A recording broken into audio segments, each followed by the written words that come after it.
नमस्कार, मी अभिषेक जंगम आणि या व्हिडिओमध्ये आपण निफ्टीचे जे टॉप 10 कॉन्स्टिट्युएंट्स आहेत, निफ्टीचे टॉप 10 स्टॉक्स त्यांचा ट्रेंड आपण आयडेंटिफाय करण्याचा प्रयत्न करणार आहोत आणि आपण ह्याच्यासाठी डेली चार्ट वापरणार आहोत। जे टॉप 10 स्टॉक्स आहेत त्याचा डेली चार्ट वापरणार आहोत आणि या व्हिडिओच्या अगोदर I will request you, there is an another video which I have uploaded. त्याचं नाव आहे आयडेंटिफाय ट्रेंड इन 2 सेकंड्स। तर ह्या व्हिडिओच्या अगोदर तो तुम्ही व्हिडिओ बघितलं तर हा तुम्हाला व्हिडिओ व्यवस्थित समजेल। ठीक आहे, तर आपण सुरुवात करूया रिलायन्सपासून। रिलायन्सचा डेली चार्ट आणि quite clear, Reliance is extremely clear uptrend. First part प्राईजवरती गेली आहे, हा पहिला पार्ट आहे। This is your second part, price खाली आली आणि पुन्हा प्राईजवरती गेली आहे। ठीक आहे, प्राईस ज्यावेळी थर्ड पार्टमध्ये वरती गेली आहे तर प्रीवियस हाय आहे हा तुटलेला आहे। This is your previous high, previous resistance तो तोडलेला आहे आणि प्राइस वरती सस्टेन करते, म्हणजे clearly Reliance is in uptrend. Okay, Reliance is in uptrend on a daily chart. आता आपण HDFC बँक बघूया। HDFC बँक पण क्लिअर आहे, price has gone up, price has gone up. त्याच्यानंतर ही रिट्रेसमेंट आली आहे, त्यानंतर परत एकदा प्राइस वरती गेली आहे। ज्या आपल्या अप ट्रेंडच्या दोन कंडिशन्स असतात, ती म्हणजे तुमची जी रिट्रेसमेंट आहे ती प्रीवियस लोच्या खाली नको यायला। दिस इज युअर प्रीवियस लो। ठीक आहे, तर प्रीवियस लोच्या खाली रिट्रेसमेंट नाही आलं आहे आणि त्याच्यानंतर जो थर्ड पार्टमध्ये प्राइस वरती जातो परत एकदा, दिस पार्ट त्याच्यामध्ये प्रीवियस हाय तुटला पाहिजे। तो दिस is your previous high and this previous high has been taken out। previous high तुटलेला आहे आणि previous high च्या वरती प्राइस ट्रेड करते। तर HDFC बँक पण अप ट्रेंड मध्ये आहे, क्लिअर अप ट्रेंड मध्ये। ओके, आता बघूया आपण इन्फी। तर इन्फी पण क्लिअर अप ट्रेंड मध्ये आहे, समजतंय। This is your first part, price has gone up, this is your retracement. Okay, and this is your third part. दोन्ही कंडिशन फुलफिल केलेल्या आहेत। रिट्रेसमेंट प्रीवियस लोच्या खाली नाही आली आहे, this is your previous low, previous लोच्या खाली रिट्रेसमेंट नाही आली आहे। आणि सेकंड कंडिशन जी आहे ती म्हणजे ज्यावेळी प्राइस पुन्हा वरती जाते तर प्रीवियस हाय तुटायला पाहिजे। तो हा प्रीवियस हाय आहे आणि हा प्रीवियस हाय तुटलेला आहे आणि प्राइस कम्फर्टेबली वरती ट्रेड करते आहे। प्रीवियस हायच्या प्राइस कंफर्टेबली वरती ट्रेड करते, तो Infy is clearly up trend, it is in uptrend. Okay, HDFC is very interesting. तुम्ही बघू शकता HDFC मध्ये झालं आहे काय, प्राइस खाली आली, ओके, प्राइस वरती गेली आहे आणि ज्यावेळी प्राइस वरती गेली, ही जी रिट्रेसमेंट होती सेकंड पार्टची, त्यांनी जो प्रीवियस हाय आहे, ओके, ऑलमोस्ट इक्वल आहे। So we can consider this as a retracement आणि प्राइस पुन्हा खाली आली आहे। ठीक आहे, ज्यावेळी प्राइस खाली आली आणि हा लो तोडला त्यावेळी हा काय झाला, हा डाऊन ट्रेंड कन्फर्म झालेला, बरोबर आहे। पण आता काय झालं आहे, आता एक अपमूव आलेली आहे। एक अपमूव जी आली आहे ती हा जो प्रीवियस हाय आहे त्याच्यावरती गेली आहे। सो हे काय झालं आहे, हे हा क्लिअरली डाऊन ट्रेंड पण नाही आहे सध्या आणि क्लिअरली अप ट्रेंड पण नाही आहे। So HDFC is in sideways trend. HDFC up trend कधी होईल माहिती आहे का, ज्यावेळी प्राइस अशी परत खाली येईल, ठीक आहे, रिट्रेसमेंट करेल आणि जर का प्राइस पुन्हा वरती गेली तर HDFC मध्ये अप ट्रेंड कन्फर्म होईल। ठीक आहे, सध्या HDFC हा साइडवेज ट्रेंडमध्ये आहे। आता आपण बघूया TCS मध्ये पण बघा क्लिअरली अप ट्रेंड आहे, प्राइस वरती गेली आहे। ओके, फर्स्ट पार्टमध्ये, सेकंड पार्टमध्ये प्राइस खाली आली आहे, रिट्रेसमेंट, आणि पुन्हा थर्ड पार्टमध्ये प्राइस वरती गेलेली आहे। दोन ज्या आपल्या अप ट्रेंडच्या कंडिशन आहेत की रिट्रेसमेंट प्रीवियस लोच्या खाली नको, this is your previous low. ही जी रिट्रेसमेंट आहे ती प्रीवियस लोच्या खाली नाही गेली आहे। आणि सेकंड तुमची कंडिशन की थर्ड पार्टमध्ये प्राइस प्रीवियस हायच्या वरती ट्रेड करायला पाहिजे, तर this is your previous high, this point is your previous high आणि ह्याच्या प्राइसवरती ट्रेड करते। TCS अप ट्रेंडमध्ये आहे, क्लिअर अप ट्रेंडमध्ये। आता ICICI बँक बघूया। ICICI बँक पण इंटरेस्टिंग आहे। ओके, झालं आहे का ICICI बँकमध्ये, ICICI बँकमध्ये अपट्रेंड होता कसा, तर प्राईस वरती गेली, पुन्हा ह्याची रिट्रेसमेंट आली सेकंड पार्ट, ओके, पुन्हा प्राईस वरती गेली आणि प्राईस वरती जाताना हा जो प्रीवियस हाय आहे हा तोडला, हा जो प्रीवियस हाय बघा, हा प्रीवियस हाय आहे तो तोडला आणि प्राईस वरती ट्रेड करत होती. म्हणजे प्राईस इथपर्यंत या पॉईंटपर्यंत प्राईस अपट्रेडमध्ये होती.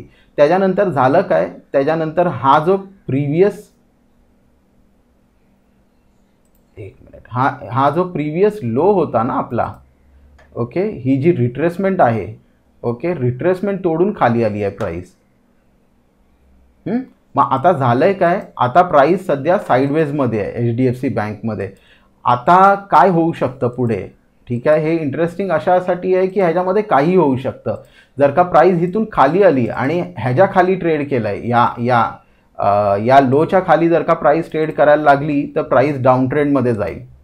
ठीक आहे, ही एक पॉसिबिलिटी आहे. दुसरी पॉसिबिलिटी अशी आहे की प्राईस जर का अशी वरती गेली अशी, ठीक आहे, तर ही प्राईस अप ट्रेंडमध्ये जाईल. कारण का मग आपण असं कन्सिडर करू शकतो की दिस हॅज गॉन अप, ठीक आहे, this is your first part, this has come down आणि this is retracement is above previous high आणि परत प्राईस वरती जाते.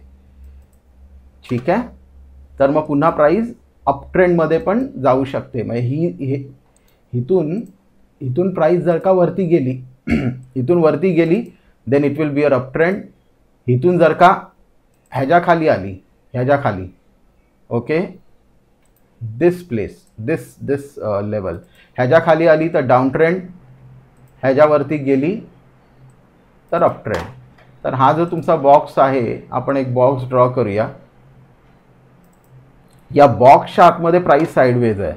या बॉक्सच्या वरती गेली तर प्राईस झाली अप ट्रेंडमध्ये आणि या बॉक्सच्या खाली आली तर price, you can say price is trending down. ठीक आहे, so ICICI bank is very interesting. पुढचा स्टॉक बघूया, कोटक बँक. ओके, कोटक बँकमध्ये मी ऑलरेडी ड्रॉ करून ठेवलं आहे. ओके, कोटक बँक काय करत होतं, कोटक बँक अगोदर बघा, the price has gone up, then it has come down, then it has gone up again, clearly uptrend. ज्यावेळी वरती जात होतं प्रीवियस हाय जो आहे तो तोडलेला आहे. ठीक आहे, so this is clearly uptrending stock. It was an uptrending stock up to this point. ठीक आहे, up to this point it was an uptrending stock. पण आता झालं आहे काय, जो आपला रेजिस्टन्स जो जिथपर्यंत आपली रिट्रेसमेंट आलेली, ही रिट्रेसमेंट आलेली आहे आपली, ठीक आहे, तो ही जी रिट्रेसमेंटची लेवल आहे ना, ह्याच्या खाली स्टॉक ट्रेड करतो आहे. बरोबर आहे. तर आता हा जो स्टॉक आहे Kotak bank, it is in sideways trend because या रिट्रेसमेंटच्या लेवलच्या खाली गेलेला आहे. आता पुढे होऊ काय शकतं, तर पुढे काय होऊ शकतं, दोन गोष्टी होऊ शकतात. आयदर प्राईस वरती जाऊ शकते, ठीक आहे, या लेवलच्या प्राईस वरती जाऊ शकते, किंवा प्राईस इथून खाली येऊ शकते. खाली आली प्राईस तर क्लिअरली डाऊन ट्रेंड आहे. बरोबर आहे.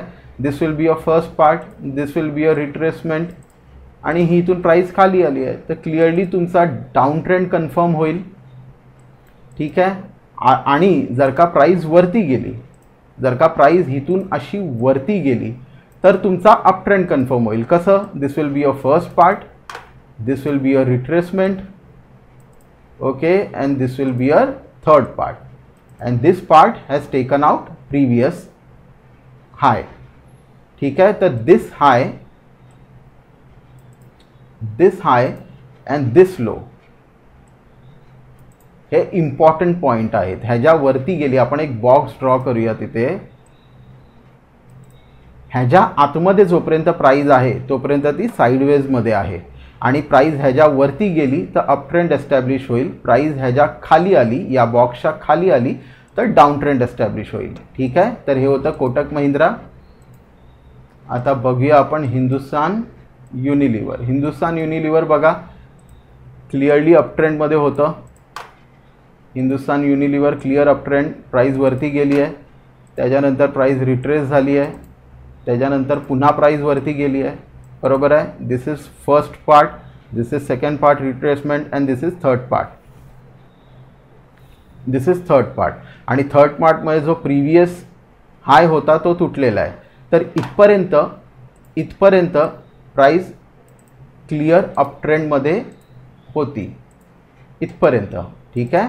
Up to this point price was trending up. मग त्याच्यानंतर झालं काय? त्याच्यानंतर झालं आहे असं की प्राइस आली आहे खाली. ओके.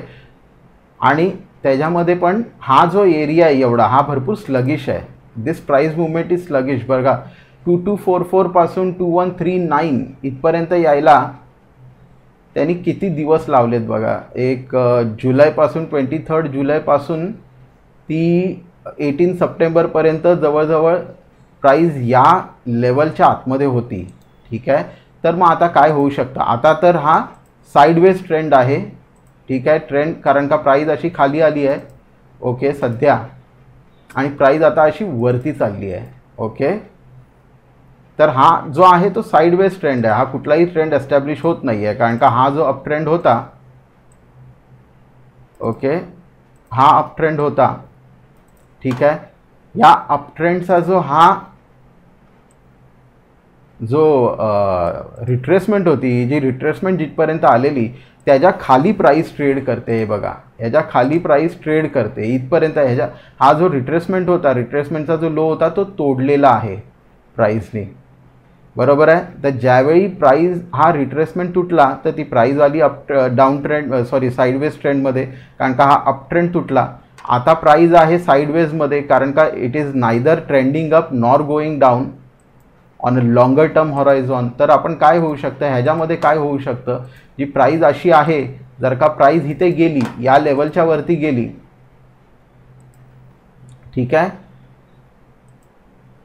ही जी लेवल आहे तुमची 2350 हा जो हाय आहे या हायच्या वरती गेली प्राइस तर तुमची प्राइस अप ट्रेंडमध्ये जाईल. आणि प्राइस जर का पुन्हा खाली आली आणि या लेवलच्या खाली आली, या लोच्या खाली आली 2002 ह्याच्या खाली आली तर it will be a down trend. So price जर का अशी खाली आली तर हा डाऊन ट्रेंड होईल. बिकॉज हा तुमचा फर्स्ट पार्ट होईल, ही तुमची रिट्रेसमेंट होईल आणि प्राइस अशी खाली येते तर तुमचा डाऊन ट्रेंड एस्टॅब्लिश होईल. पण जर का प्राइस इथून अशी वरती गेली, प्राइस अशी इथून वरती गेली आणि हा जो प्रिव्हियस हाय आहे हा जर का तोडला प्राइसनी तर तुमची अप ट्रेंड एस्टॅब्लिश होईल. कसं? This will be a first part, this will be a retracement, first part, this will be a retracement and this will be a third part. Right. तर आता जी आहे या बॉक्समध्ये जोपर्यंत प्राइस आहे, या झोनमध्ये जोपर्यंत प्राइस आहे आपण बोलू शकतो की प्राइस साईडवेज आहे. ठीक आहे. या झोनच्या ज्यावेळी बाहेर जाईल आयदर वरती गेली की अप ट्रेंड एस्टॅब्लिश होईल आणि खाली आली तर डाऊन ट्रेंड एस्टॅब्लिश होईल. ठीक आहे. आता आहे लार्सन अँड टुब्रो. ओके. तर प्राइस अप ट्रेंडमध्ये होती, परत पुन्हा हाच ऑलमोस्ट सेम चार्ट आहे. ओके. प्राइस अप ट्रेंडमध्ये होती. बरोबर आहे. This is retracement then it has again gone up. ज्यावेळी वरती गेली त्यावेळी हा जो प्रिव्हियस हाय होता हा तोडला. प्राइस अप ट्रेंडमध्ये होती. आता झालं आहे काय? प्राइस खाली आली आहे. ठीक आहे. प्राइस ज्यावेळी खाली आली त्यावेळी जी रिट्रेसमेंटची जो लेवल होती ती तोडलेली आहे त्यांनी. तर प्राइस इथपर्यंत आली आहे खाली. तर आता सध्या L&T is in sideways trend. आता काय होऊ शकतं? प्राइस इथून वरती जाऊ शकते. प्राइस जर का इथून वरती गेली तर प्राइस अप ट्रेंड होईल. हे बघा this will be a first part, this will be a retracement and this will be a third part. जर का प्राइस ह्याच्यावरती, जर का प्राइस या लेवलच्या वरती ट्रेड करायला लागली तर तुमचा अप ट्रेंड एस्टॅब्लिश होईल. आणि जर का प्राइस इथून खाली आली समजा आणि या लेवलच्या खाली आली, या लेवलच्या खाली आली तर तुमचा डाऊन ट्रेंड एस्टॅब्लिश होईल. कसं? तर हा तुमचा पहिला पार्ट होईल, हा तुमचा सेकंड पार्ट होईल आणि हा तुमचा थर्ड पार्ट होईल. ठीक आहे.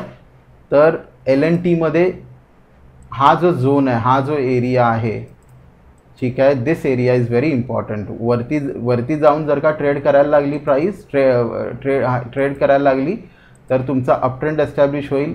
या बॉक्सच्या जर का खाली ट्रेड करायला लागली तर डाऊन ट्रेंड एस्टॅब्लिश होईल. ओके, तर हे होतं आपण एक डिस्कस केलं आहे की निफ्टी टॉप 10चे जे स्टॉक्स आहेत त्याच्यामध्ये सध्या ट्रेंड कसा आहे. मार्केट हे भरपूर वॉलेटाईल आहे, म्हणून येणाऱ्या 15-20 दिवसात कसंही ट्रेंड चेंज होऊ शकतो या स्टॉक्सचा. पण हा व्हिडिओ बनवण्यामागचं इंटेन्शन हे होतं की तुम्हाला ट्रेंड आयडेंटिफाय करणं सोपं जावं. आणि बेसिकली हा व्हिडिओ पार्ट 2 आहे. जो पहिला आपण जो व्हिडिओ बनवलेला आहे 2 सेकंदामध्ये ट्रेंड कसा आयडेंटिफाय करायचा, त्याचा पुढचा पार्ट आहे हा. ठीक आहे. तर आणि हे पण तुम्ही समजून घ्या की ट्रेंड आयडेंटिफाय करणं ही एक डायनॅमिक प्रोसेस आहे.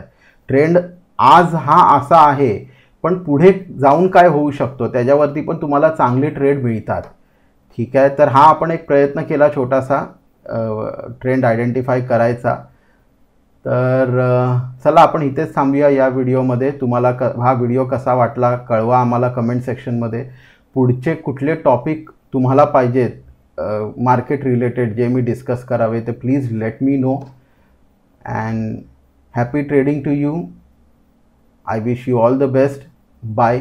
Take care.